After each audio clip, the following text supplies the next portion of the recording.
好，上午9点钟，欢迎收看这节镜新闻，我是张贝姿。首先带您来关注国际焦点。美国总统川普发表全国电视演说，针对当前与伊朗的战争局势要进行详细的解析。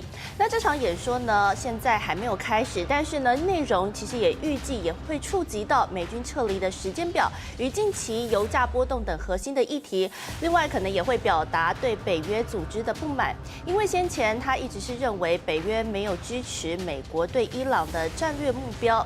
那他也会提供相关的这些进展的更新，我们先带您快来看。好，这个记者会呢，目前是还没有开始进行当中，但我们现在要来关心一下，受到中东战事的影响，国际液化天然气现货市场的价格创下近3年来的新高。中油日前是宣布4月电业用户气价大涨41.58%，那外界就传言台湾天然气即将要断气。经济部昨天也发布了液化天然气再运船进港的影片，破除了传言，但商总理事长也示警了，只要战事拖过6月，天然气的供应就会有危险。LNG 船光是3月就有5次入港，经济部发影片直击接收站，破除天然气断气谣言，让国人放心现阶段供应无虞。中油提前部署，透过提前调货、亚洲护源以及市场现货等3大方式调度气源，从美国、澳洲、亚洲等地将气源安排到位。6月已经规划提高非中东气源比例，确保能源持续稳定供应。3、4月原则上是没有问题的，5、6月的这个现货市场我们也调到了，所以以天然气目前的状况，应该是可以维持到6月没有问题。但是拖过6月就是危险了。美伊战争爆发，伊朗无预警封锁全球液化天然气海上运输的绝对命脉荷姆兹海峡，各国面临能源供应危机，台湾天然气更是首当。好，新闻回来，我们要来看到美国总统川普他发表的全国电视演说，现在要开始了，我们赶快来看一下现场状况。The manned rocket has ever flown and will very substantially pass the moon, go around it, and come back home from a distance that has never been done before. It's amazing. They are on the way, and God bless them. These are brave people. We want to God bless those 4 unbelievable astronauts. As we speak this evening, it's been just 1 month since the United States military began Operation Epic Fury, targeting the world's #1 state sponsor of terror, Iran. In these past 4 weeks, our armed forces have delivered swift, decisive, overwhelming victories on the battlefield. Victories like few people have ever seen before. Tonight, Iran's Navy is gone. Their Air Force is in ruins. Their leaders, most of them, terrorist regime they led, are now dead. Their command and control of the Islamic Revolutionary Guard Corps is being decimated as we speak. Their ability to launch missiles and drones is dramatically curtailed, and their weapons, factories, and rocket launchers are being blown to pieces. Very few of them left. Never in the history of warfare has an enemy suffered such clear and devastating large-scale losses in a matter of weeks. Our enemies are losing in America, as it has been for 5 years under my presidency, is winning, and now winning bigger than ever before. Before discussing this current situation, I also want to thank our troops for the masterful job they did in taking the country of Venezuela in a matter of minutes. That hit was quick, lethal, violent, and respected by everyone all over the world. After rebuilding our military during my first term, we have by far the strongest military anywhere in the world, and now we're working along with Venezuela and are in a true sense joint venture partners. We're getting along incredibly well in the production and sale of massive amounts of oil and gas, the second largest reserves on earth after the United States of America. We're now totally independent of the Middle East, and yet we are there to help. We don't have to be there. We don't need their oil. We don't need anything they have, but we're there to help our allies. Tonight, I want to provide an update on the tremendous progress our warriors have made in Iran and discuss why Operation Epic Fury is necessary for the safety of America and the security of the free world. From the very first day I announced my campaign for president in 2015, I have vowed that I would never allow Iran to have a nuclear weapon. This fanatical regime has been chanting death to America, death to Israel for 47 years. Their proxies were behind the murder of 241 Americans in the Marine barracks bombing in Beirut, the slaughter of hundreds of our service members with roadside bombs. They were involved in the attack on the USS Cole, and they carried out the countless other heinous acts, including the just horrible, bloody atrocities of October 7th in Israel, something that most people have never seen anything like it. This murderous regime also recently killed 45,000 of their own people who were protesting in Iran. 45,000 dead. For these terrorists to have nuclear weapons would be an intolerable threat. The most violent and thuggish regime on earth would be free to carry out their campaigns of terror, coercion, conquest, and mass murder from behind a nuclear shield. I will never let that happen, and neither should any of our past presidents. This situation has been going on for 47 years and should have been handled long before I arrived in office. I did many things during my 2 terms in office to stop the quest for nuclear weapons by Iran first, and perhaps most importantly, I killed General Qasem Soleimani in my first term. He was an evil genius, brilliant person, a horrible human being, however, the father of the roadside bomb, and he lived just horrible what he did. Iran would have been perhaps in far better, stronger position. Had he lived, we would have had probably a different conversation tonight. But you know what? We'd still be winning and winning big.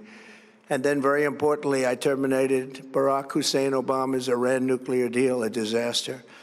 Obama gave them $1.7 billion in cash, green cash. Took it out of banks from Virginia, D.C., and Maryland, all the cash they had. He flew it by airplanes in an attempt to buy their respect and loyalty, but it didn't work. They laughed at our president and went on with their mission to have a nuclear bomb. His Iran deal would have led to a colossal arsenal of massive nuclear weapons for Iran, and they would have had them years ago, and they would have used them. It would have been a different world. There would have been no Middle East and no Israel right now, in my opinion, the opinion of a lot of great experts, had I not terminated that terrible deal. And I was so honored to do it. I was so proud to do it. It was so bad right from the beginning. Essentially, I did what no other president was willing to do. They made mistakes, and I am correcting them. My first preference was always the path of diplomacy, yet the regime continued their relentless quest for nuclear weapons and rejected every attempt at an agreement. For this reason, in June, I ordered a strike on Iran's key nuclear facilities, an Operation Midnight Hammer. Nobody's ever seen anything like it. Those beautiful B-2 bombers performed magnificently. We totally obliterated those nuclear sites. The regime then sought to rebuild their nuclear program at a totally different location, making clear they had no intention of abandoning their pursuit of nuclear weapons.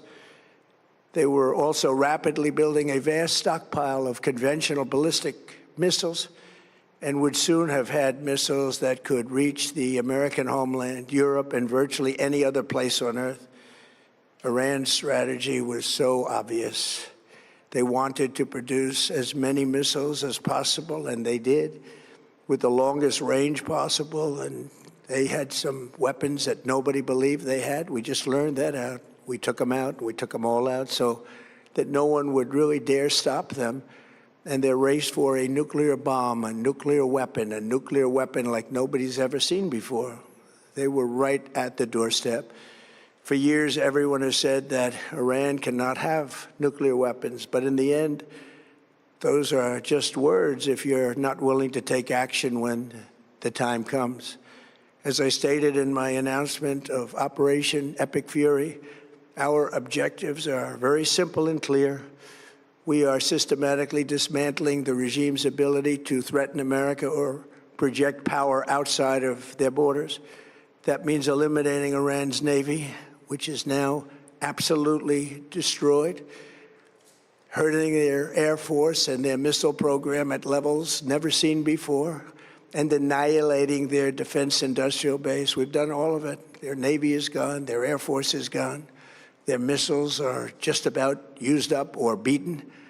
Taken together, these actions will cripple Iran military, crush their ability to support terrorist proxies, and deny them the ability to build a nuclear bomb. Our armed forces have been extraordinary. There's never been anything like it militarily. Everyone is talking about it, and tonight I'm pleased to say that these core strategic objectives are nearing completion. As we celebrate this progress, we think especially of the 13 American warriors who have laid down their lives in this fight to prevent our children from ever having to face a nuclear Iran. Twice this past month, I've traveled to Dover Air Force Base, and it's been something. I wanted to be with those heroes as they return to American soil, and I was with them and their families, their parents, their wives, their husbands.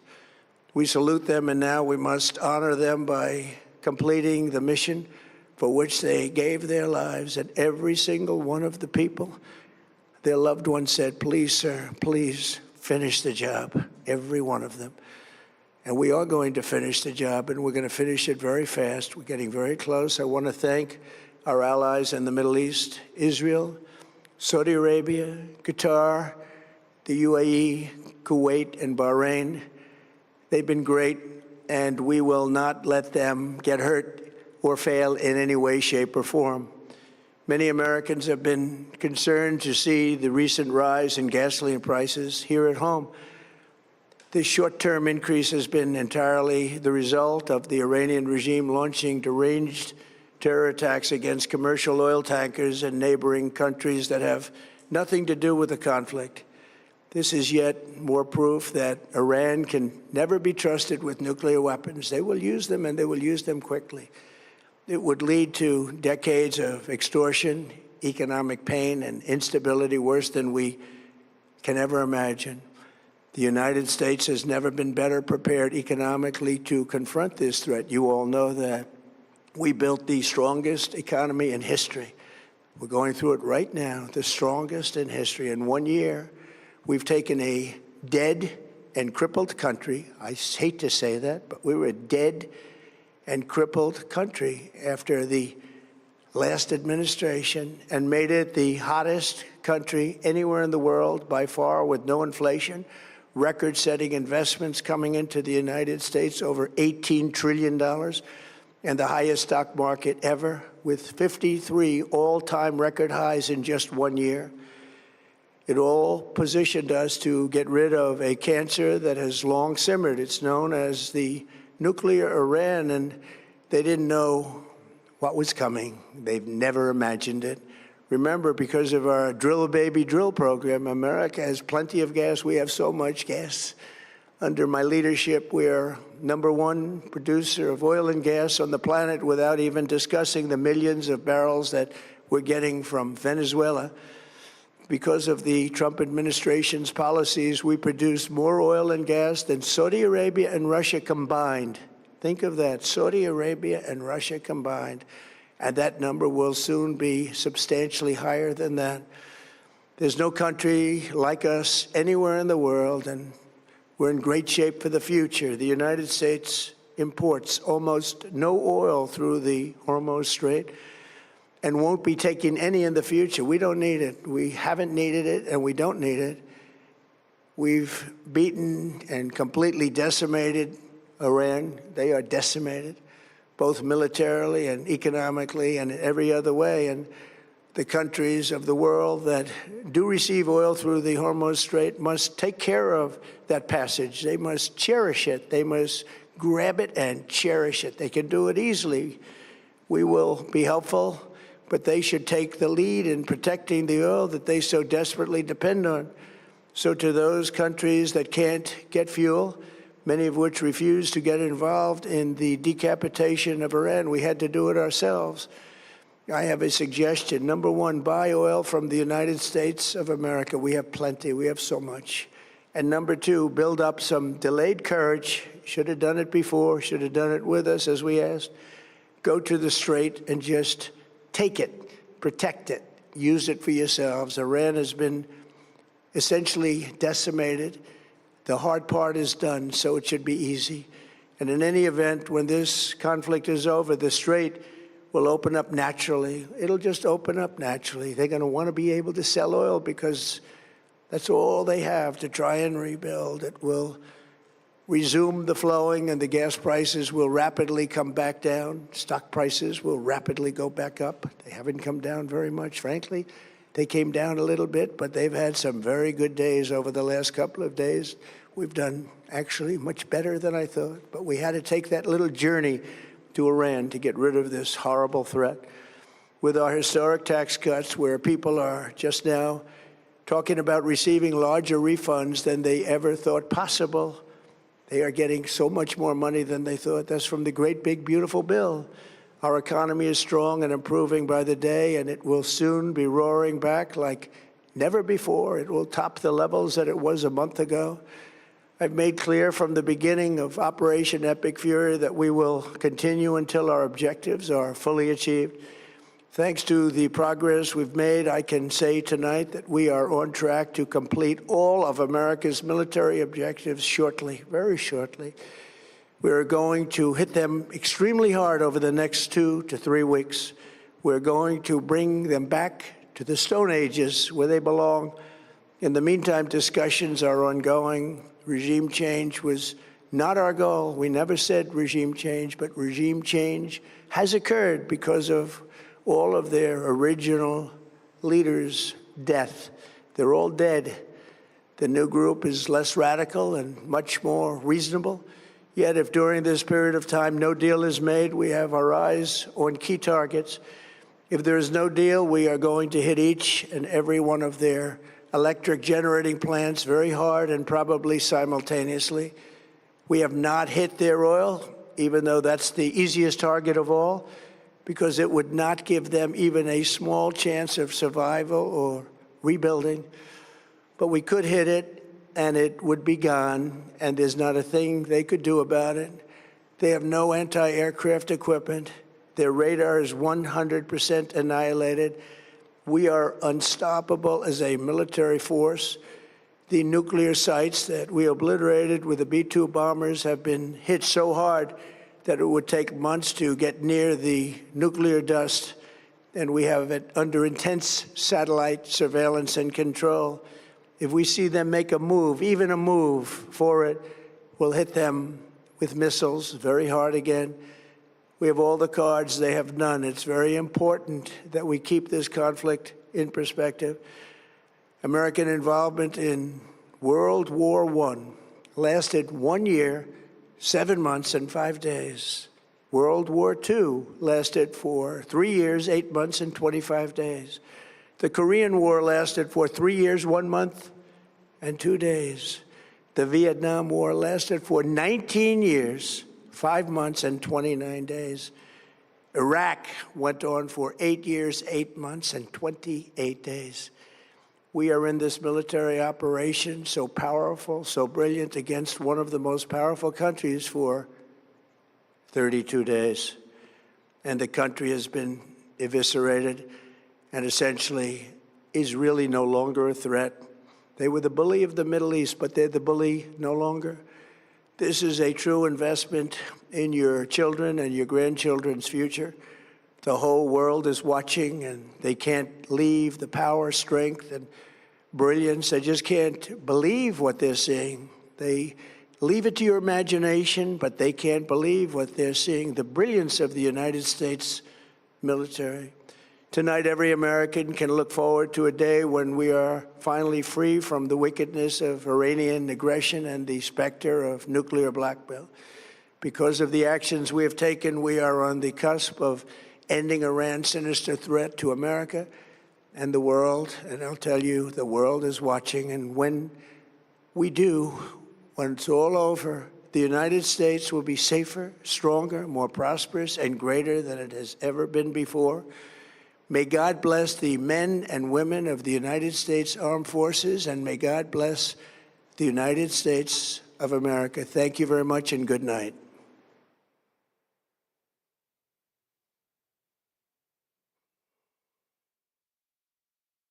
勇敢搜救犬，各种灾难现场都看得到它，还能协寻走失的长辈。我也不敢保证我会不会失智。那我在这个时间点，刚好这个又是我的专业，我就尽力的去做这个部分。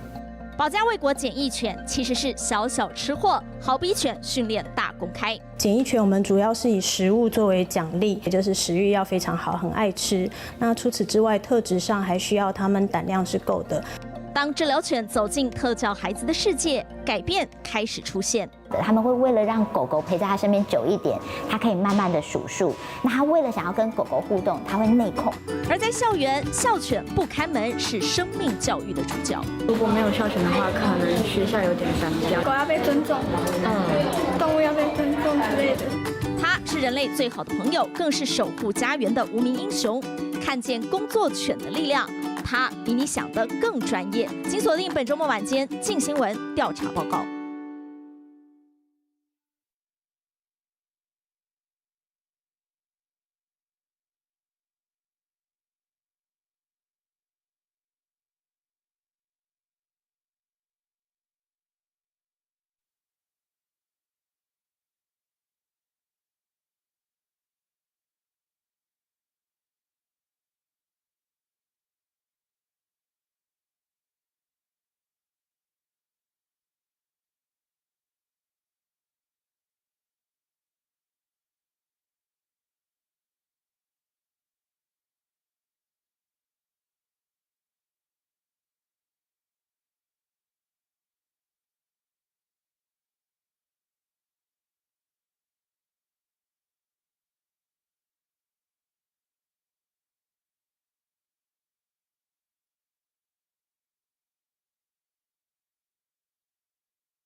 来看到今天凌晨4点半，新北板桥区忠孝路一栋透天民宅发生大火，其中一位住户看到火灾，吓得大喊失火了。附近民众在睡梦中听到，赶快通报消防队。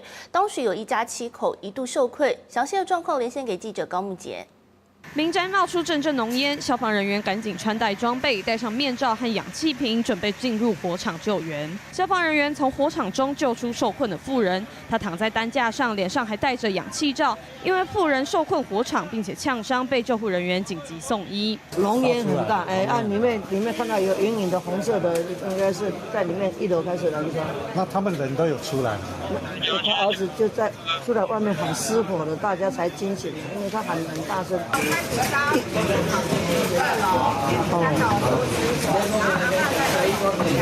事发在2号凌晨4点多，新北板桥区忠孝路一处透天民宅发生大火，其中一位男性住户发现1楼起火了，赶紧大喊失火了。附近住户听到，马上通报119。消防初步判断起火点在1楼，当时住户无法自行逃生，消防人员到场紧急灭火后，救出困在火场的一家7口。其中住在2楼的祖母则是有轻微呛伤，被送医治疗。不过详细起火原因还有待进一步调查厘清。又是毒驾上路，今天凌晨12点多，远警执行巡逻勤务，发现一辆轿车在高雄新兴区7贤一路和复兴一路的路口红线违停，警方上前盘查，驾驶因为毒驾踩油门想要逃跑，远警差一点就被拖行，发生意外。下来一下，查个证件。先下来了，下车。2名远警上前盘查白车驾驶，没想到他竟然狂踩油门，发出巨大声响，试图要逃跑。远警赶紧开车门，将汽车驾驶拉下车。附近民众拍下这惊险的一幕，远警抓着男子的脚要将他拖下车，他却抵死不从，费了好一番功夫才将他成功压制。事发在2号凌晨12点50分，远警在高雄新兴区7贤一路和复兴一路的路口，发现一辆轿车在红线违停。远警上前盘查，原来34岁的郭姓驾驶是毒驾上路，看到警方上前试图想要逃跑，最后还是遭到压制。远警盘查驾驶郭贤时，查获2级毒品依托咪纸烟弹1颗及烟油1罐。远警在郭姓驾驶的车内找到2级毒品依托咪纸，后续被依毒品危害防治条例移送法办。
1630，欢迎回来，继续锁定镜新闻。接下来要带你来看到离奇的扰民事件。台中北屯区一间国小的广播系统，今天凌晨1点多突然播放已故艺人小鬼的歌曲，附近的住户是被吵到睡不着，赶紧报警处理。当时的状况如何？把时间交给记者高木杰。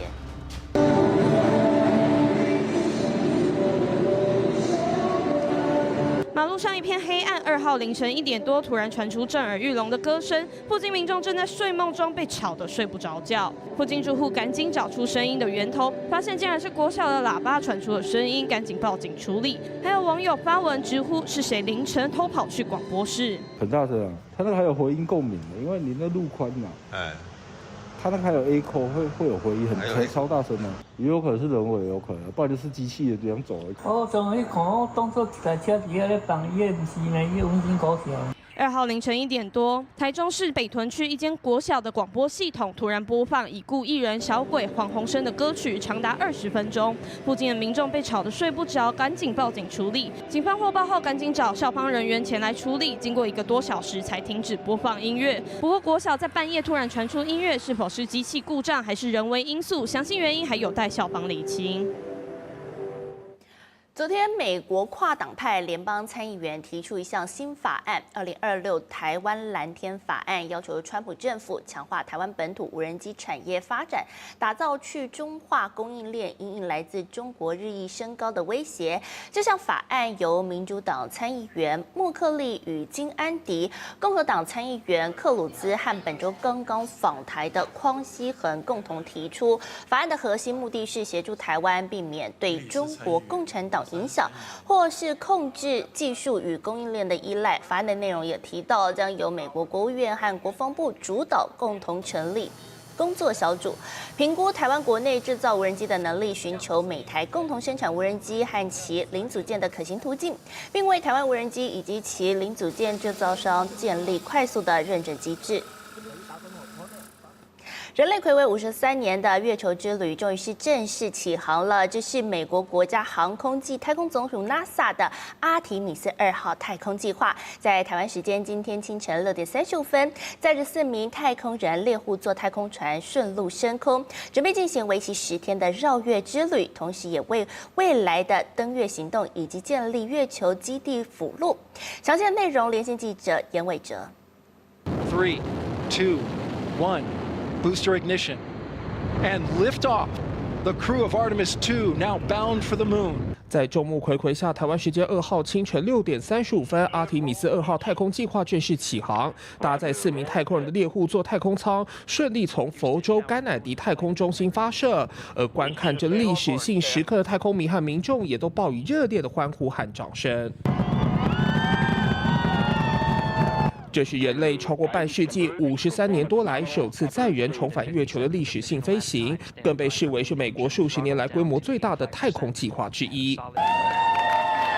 参与这一次重大任务的4名太空人，包含首位参与月球任务的女性科赫，以及首位非裔绕月者格洛佛，以及首位加拿大太空人汉森。整支队伍则由指挥官魏斯曼领军。这回阿提米斯2号将进行为期约10天的绕月飞行，在升空后将先绕行地球进行检查，随后飞往月球。预计任务会在第6天将飞越月球背面，期间将短暂与